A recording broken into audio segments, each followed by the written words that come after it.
ሰላም ሰላም እንዴት ናችሁ? ስለ እግር ኳስ የተወሰነች ነጥብ እናንሳ ብዬ ነው ብቅ ያልኩት። እንግዲህ የእንግሊዝ ፕሪሚየር ሊግን ጨምሮ የአውሮፓ ሊጎች በጣም ወሳኝ ምዕራፍ ላይ የደረሱበት ጊዜ ነው። አሁን ያው የሊጉ ጨዋታ እየተገባደደ ያለበት ሁኔታ ስለሆነ ያለው በተለይ የእንግሊዝ ፕሪሚየር ሊግ በርካታ ኢትዮጵያውያን እንግዲህ የሚደግፏቸው ክለቦች በእንግሊዝ ፕሪሚየር ሊግ ውስጥ ስለሚገኙ እዛ ላይ ብዙ ጊዜ ፎከስ አድርገን እናወራለን። በእንግሊዝ ፕሪሚየር ሊግ እንግዲህ በአርሰናል እና በማንቸስተር ሲቲ መካከል ያው የዋንጫ ፍጥጫው እንደተጠበቀ ነው። በጣም ብዙ የስፖርት መገናኛ ብዙሃን ስለዚህ ስለ ማንቸስተር ሲቲ እና ስለ አርሰናል የፊታችን እሁድ ስለሚያደርጉት ጨዋታ በሰፊው እየዘገቡ ነው የሚገኙት። በሁለቱም በኩል የተለያዩ ነገሮች እየተስተናገዱ የተለያዩ ክስተቶችን እየተመለከትን ነው የምንገኘው። እንግዲህ እዛ ላይ ሁለቱ ቡድኖች አጠቃላይ በእነሱ ዙሪያ የሚወራውን ነገር በተወሰነች ደረጃ በኋላ የተወሰነች ነገር ለማንሳት እሞክራለሁኝ። መርሃ ግብሮችን ለመጠቆም ያህል በቅዳሜ መርሃ ግብር እንግዲህ ብሬንፎርድ ከፉልሃም፣ ሊድስ ዩናይትድ ከወልቭስ፣ ኒውካስል ከበርንማውዝ፣ ቶተንሃም ከብራይተን እንዲሁም ቼልሲ ከማንቸስተር ዩናይትድ የሚያደርጓቸው መርሃ ግብሮች በቅዳሜ መርሃ ግብር የሚደረጉ ናቸው። በተለይ እንግዲህ ቶተንሃም ከብራይተን እጅግ በጣም ከባድ ጨዋታ የሚሆን ይመስለኛል። ምክንያቱም ቶተንሃም በጣም አጣብቂኝ የመውረድ ከፍተኛ የሆነ አደጋ ተደቅኖበት ያለ ቡድን ነው። እንግዲህ ቶተንሃምንም ያህል በእንግሊዝ ውስጥ ተጽዕኖ ፈጣሪ በጣም ውብ እግር ኳስ የሚጫወት እውነት ለመናገር በሰሜን ለንደን ውስጥ ከአርሰናል ቀጥሎ በጣም ትልቅ ክለብ ተጽዕኖ ፈጣሪ ሊባል የሚችል በአውሮፓ ሻምፒየንስ ሊግ እስከ ፍጻሜ መድረስ የቻለ በእንግሊዝ ፕሪሚየር ሊግም ያው ዋንጫም እንኳን ባያነሳ ብዙ ጊዜ በተገዳዳሪነቱ በተጽዕኖ ፈጣሪነቱና ውብ እግር ኳስን ከሚጫወቱ ቡድኖች መካከል የሚጠቀስ ነበረ እና አሁን ላለመውረድ እየተጣጣረ እየታገለ ነው የሚገኘው። ብራይተን ደግሞ ቀላል ተጋጣሚ አይሆንም እና በጣም እሱ ትኩረትን የሚስብ ነው። ከዛ ውጭ ቼልሲ ከማንቸስተር ዩናይትድ የሚያደርጉትም እንደዚሁ። ሊጉ አሁን ኦልሞስት 33ኛው ሳምንት ላይ ነው ያለ። ያው ቀሪ ጨዋታ ያላቸው ቡድኖች ቢኖሩም እንግዲህ በቀሪ ኦልሞስት አምስት ጨዋታዎች ናቸው የሚቀሩት ይሄ የዚህ ሳምንት መርሃ ግብር ከተደረገ በኋላ እና በእነዚህ አምስት ጨዋታዎች በቀጣይ ዓመት የአውሮፓ ቻምፒየንስ ሊግ ተሳታፊ መሆንን የሚያስችላቸውን ደረጃ ይዘው ለማጠናቀቅ እርስ በርስ የሚፋለሙ ክለባት ናቸው ማንቸስተር ዩናይትድ እና ቼልሲ። በዛ ላይ ሪል የከተማ ደርቢም ባይሆኑ የደርቢ አይነት ስሜት ያላቸው ናቸው እና በጣም ነው የሚጠበቀው። በስታንፎርድ ብሪጅ በቼልሲ ሜዳ የሚደረግ ነው።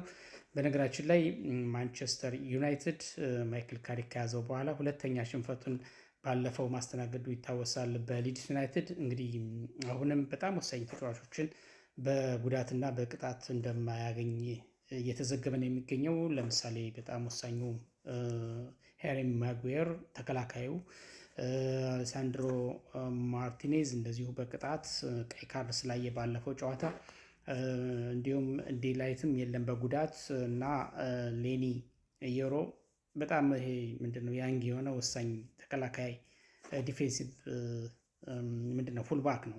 ፉልባክ ወይም አንዳንዴም እንደ ዲፌንሲቭ ሚድፊልደር ሆኖ የሚጫወት ሚናን ይወስዳል እና በጣም ወሳኝ ልጃቸው ነው። እነዚህ እስካሁን የጠቀስኳቸው በጣም ወሳኝ የሚባሉ ተጫዋቾች ናቸው እና ዶርኩም እንግዲህ ሊመለስ ይችላል ከጉዳት ረጅም ጊዜ ጉዳት አስተናግዶ እንደነበር ይታወቃል።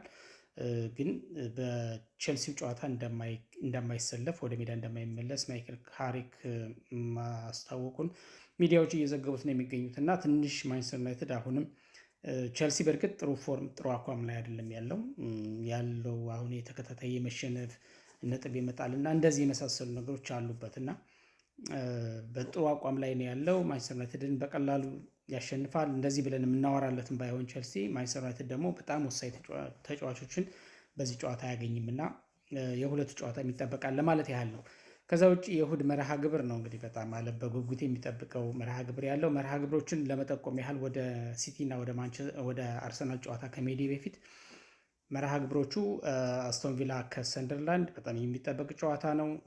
አስቶን ቪላ ቢግ ፎር ውስጥ ማስጠበቅ ይፈልጋል። በጣም የሞት የሽረት ትግል የሚያደርግበት ነው ተብሎ ይጠበቃል። ኤቨርተን ከሊቨርፑል እንደዚሁ ሊቨርፑልም በተመሳሳይ ቢያንስ እስከ አምስተኛ ደረጃ ይዞ ማጠናቀቅ ምክንያቱም የአውሮፓ ቻምፒየንስ ሊግ ኮታ ከ4 ወደ 5 ከፍ ስላለ እሱን ቦታ ቢያንስ ማስጠበቅ ይፈልጋል።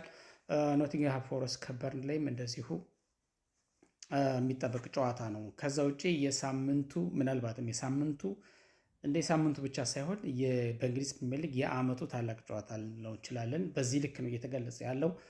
ማንቸስተር ሲቲ ከአርሰናል የሚያደርጉት የእሁድ መርሃ ግብር በርካቶች በጉጉት ነው የሚጠብቁት፣ እኔ ራሴን ጨምሮ ማለት ነው። እና እንግዲህ ከጨዋታው በፊት ብዙ ነገር ነው እየተባለ ያለው። አርሰናል ቤት በጣም ከፍተኛ የጉዳት መታመሶች አሉ፣ የጉዳት ዜናዎች አሉ።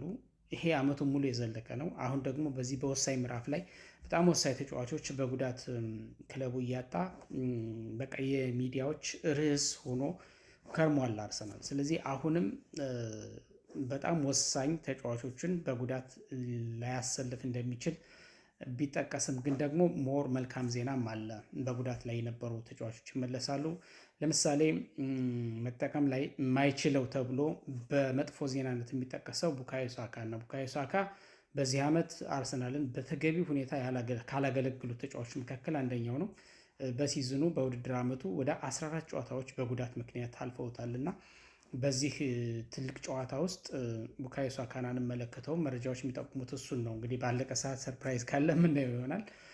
ከዛ ውጭ ግን እሱ በጉዳት አይኖርም። መልካም ዜናው ማዱዌኬ እንግዲህ ባለፈው ጨዋታ ተጎድቶ መውጣቱን እናስታውሳለን። ምናልባት ጉዳቱ ከባድ ሊሆንበት ይችላል፣ ወይም ደግሞ የተወሰኑ ጨዋታዎች እንዲያልፉ ሊያስገድብ ይችላል ተብሎ ነበር። ነገር ግን በማንቸስተር ሲቲው ጨዋታ በእሁዱ ጨዋታ እንደሚሰለፍ ማይክል አርቴታ አረጋግጠዋል። ኦዲጋርድ ጉዳት ላይ ነበር ይመለሳል። ካላፊዮሪ ጉዳት ላይ ነበር ይመለሳል። ቲምበር ጉዳት ላይ ነበር ይመለሳል። ይሄ በጣም ትልቅ ዜና ነው ለአርሰናል። ከሜዳቸው ውጭ በኢትሃድ የሚያደርጉት ጨዋታ ነው። ይህን ጨዋታ ማሸነፍ አነሰ ከተባለ አቻ መውጣት የግዴታ ነው።